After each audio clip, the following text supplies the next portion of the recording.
Welcome to Your Yes-Filled Life. I'm Brenda Winkle, energetic leadership guide, psychic medium, and somatic coach for ambitious leaders who know their gifts are real and who want to stand fully in them. Here, you'll learn how to trust your intuition, embody your vision, and step into the freedom you've been craving, all without chasing more certifications or carrying stuff that does not belong to you. Every week, I'll share powerful practices and conversations with thought leaders and changemakers that help you transform your vision into embodied confidence, claim your gifts without apology, and lead with both clarity and freedom. Because your gifts aren't cute, they're powerful, they're real, and they're needed. Start today by downloading my free energy audit at brendawinkle.com/audit. It's the exact tool I use to track what's fueling me and what's draining me. It will help you discern between that hit of achievement and true joy so that you can lead with more clarity and impact. This is your space to stop proving, start embodying, and live fully in your gifts. Welcome to Your Yes-Filled Life. Hello, and welcome to Your Yes-Filled Life. I'm your host, Brenda Winkle. Today on the podcast, we're going to be talking about something that many high-capacity leaders experience, and that's something that I call the collapse. So the collapse isn't like literally falling down in a collapse. It's an energetic collapse. So if you think about the difference between, like even with your posture, try this now, curling the shoulders in and lowering the chin just slightly, that energetic posture, versus creating space and width across your shoulders, lifting the head and the chin. And so that now we've got straight back, shoulders pulled back and down in a relaxed way. Do you feel that difference?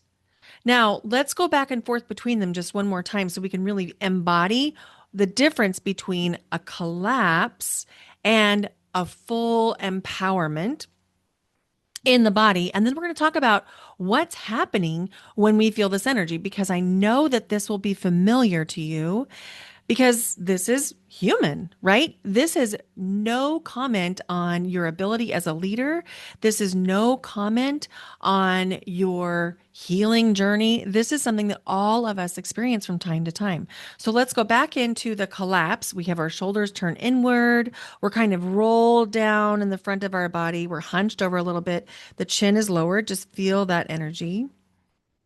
And I'm sure that you can remember times that you have been in this kind of configuration, even if your body didn't show it.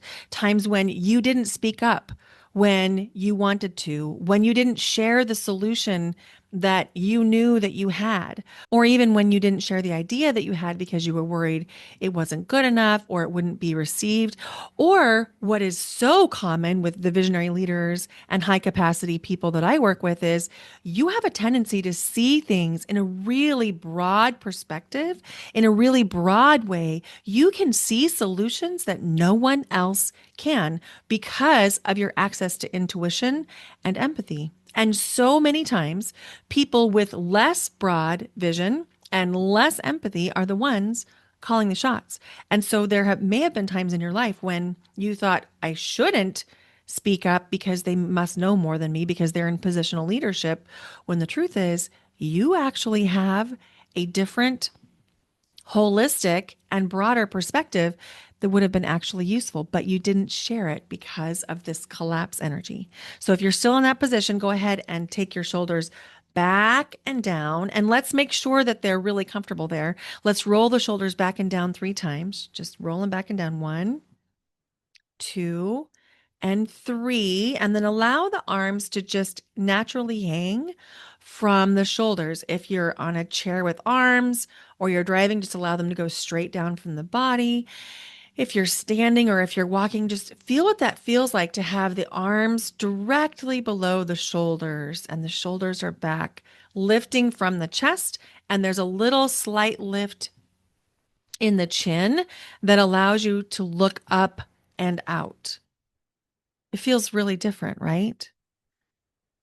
So, one of the things that I've been working on personally and that I've been working with clients on is exactly this, getting out of this collapse energy and taking back your power.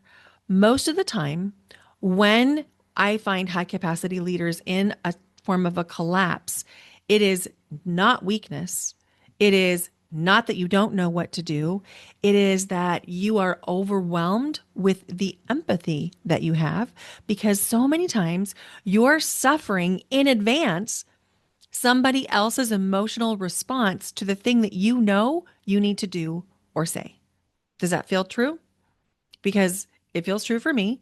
And it's been true for so many of the clients I've had over the last several weeks. We're working on issues around this and related to this.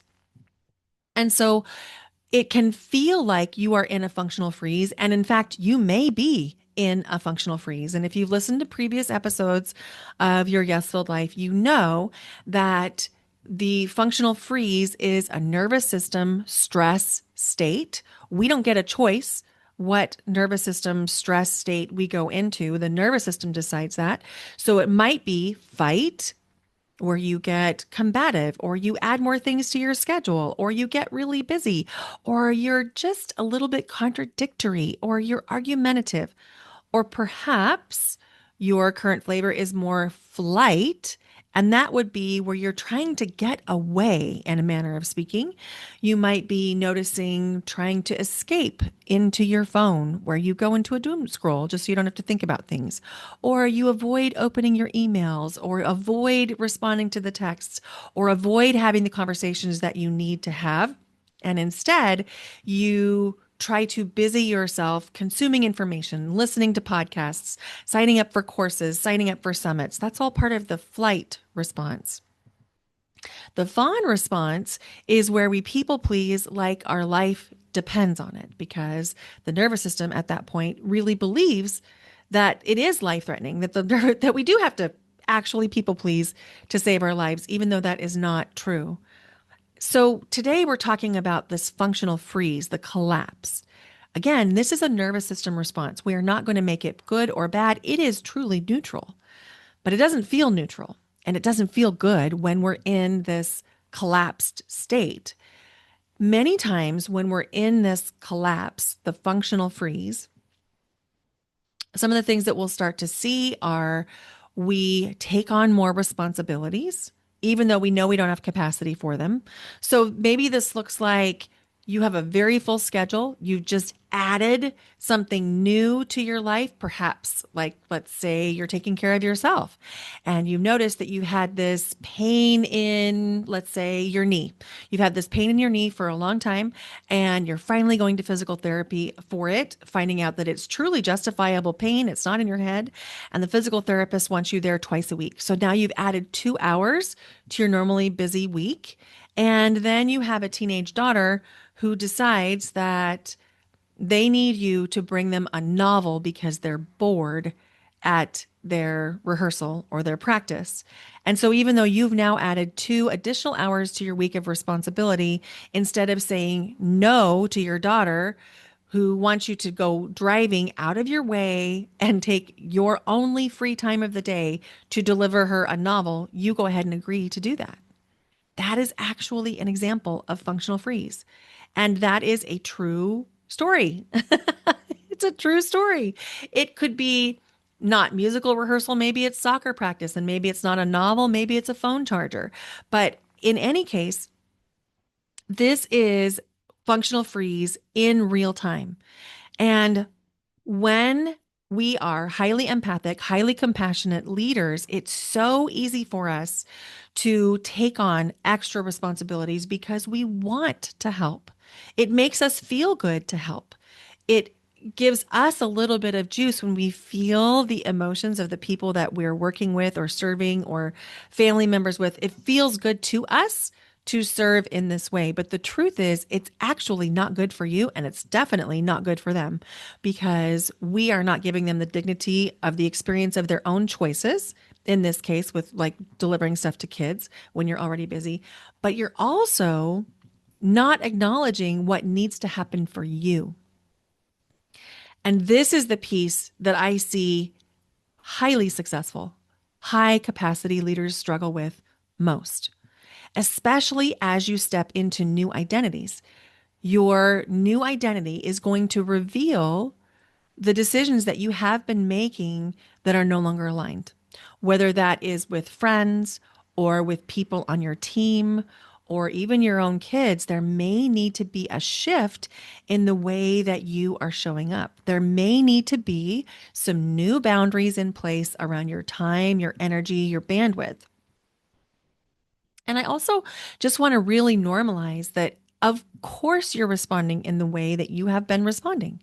Of course, you say yes to doing more, to answering the texts from this person who started out on your team as just a team member who's now become a friend, but they're going through something really difficult. And so you've tried to support them, you've tried to make yourself more available to them, and now it is literally sucking the life out of you. Of course, you feel away. Of course. And that is because you are a highly empassionate, I'm combining words. You're a highly empathic, compassionate person. But if we don't step into our own power, think shoulders back, leading with the chest, chin raised right now. If we don't step into our own power and protect our own energy, time, and bandwidth, no one else is going to.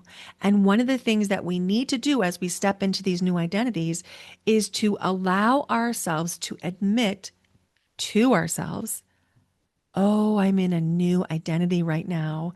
And the behaviors that I've engaged in and the ways in which I've shown up are no longer aligned with my new identity. We're not going to make you bad. We're not going to make the identity bad. We're not going to make the other people bad. None of that's true. Nothing has gone wrong here, but you're exhausted and you're depleted and you need some relief, right? That's where so many people are having conversations with me right now, both in my membership, the Spiritual CEO, and my private clients. This is coming up in any number of ways. In fact, the stories that I've told you today about dropping off the novel to musical practice and the responding to team members who are going through a time, those are real stories from my clients' lives. And they're so relatable to me because I can see myself in them. There have been so many times that I have had to really get clear on what am I available for now in this current configuration, in my current identity. Of course, we want to be helpful and we can be helpful, but we are diluting our own helpfulness if we are indiscriminately giving away our time, energy, and bandwidth. Now, one of the things that can be happening for this is when we're experiencing a stress response. And I want to be clear, these types of events are, in fact, stressful and can be adding to your stress response because in the moment, there's a little bit of walking on two sides of a fence. We have the old identity who showed up in this way, driving to deliver the novel or responding to the team member who is in need. Old identity would have done those things, right? But your new identity can't support it and it creates stress in the body. So not only do you have the stress response of the ask that is being asked of you, but now you also have an identity shift stress response. And so what happens is your field of vision narrows and it gets really, really narrow, almost like you're looking through like a telescope. So you can only see this exact problem in front of you. And when you can only see this exact problem in front of you, your mind, your ego, your mental field is going to say, I must solve this problem in front of me because I need to feel better. And this problem in front of me seems like the natural thing that will make me feel better. It is the next domino that should fall that will move the energy along, right? That's so natural. It's a natural response to want to respond to that energy in that way because what's happening is literally your field of vision narrows.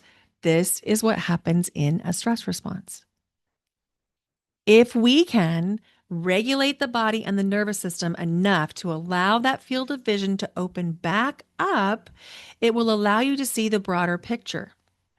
And when you can see the broader picture, you can now have the spaciousness to determine, is this thing that I'm being requested of, or that I'm being asked to do, or that I'm even considering doing, is it actually aligned with my goals, with my identity, with how I care for myself, with how I show up for others?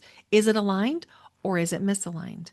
And I want to really normalize that this is part of that identity process. And in my experience, I'm just on the other side of a massive identity shift.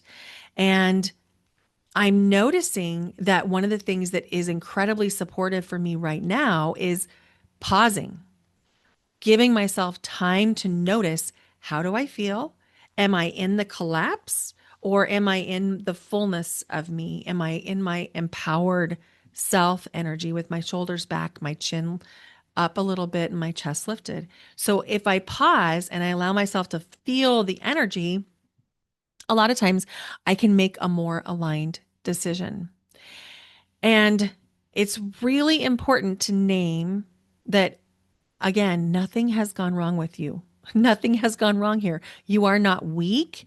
You are not bad at boundaries. You're just going through an identity shift. And one of the things that can happen for us, especially if you're really good at what you do, and you are, if you're listening to this podcast, you're probably a high achiever, you're high capacity, you're doing big things, you're creating big things. And one of the things that can actually get in our way is how good you are at those things, because it comes so naturally to you. And it's probably even fun for you to work inside your gift. You're probably like, yeah, this is so much fun, until it's too much. And so just wanting to give you permission to evolve in the way that feels right for you. Permission to set new boundaries with this new identity. Permission to do things differently in a way that feels more nourishing to you. And if this resonates with you, stay close, because I'm teaching something around this very, very soon. I want you to know I believe in you. I see you, and you are worth going through this identity shift. You are worth taking time to consider how this new identity impacts your decisions. You are worth standing with your shoulders back, your chin lifted, leading with your chest. You're worth it.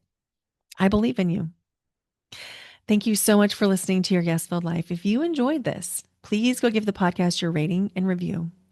And if you're looking for one-on-one support, I have a brand new offering for you. It's called the Get to Know You session. It's a reduced price session just to get to know each other, to see if this would be a fit to work together. And of course, you can come join my membership, The Spiritual CEO, where we talk about all things related to becoming the CEO of your energy, your life, your work, your business, your relationships. And again, I'm just going to say, stay tuned, because I'm teaching something about all of this very, very soon. Thank you for listening today. Bye for now. Until next time.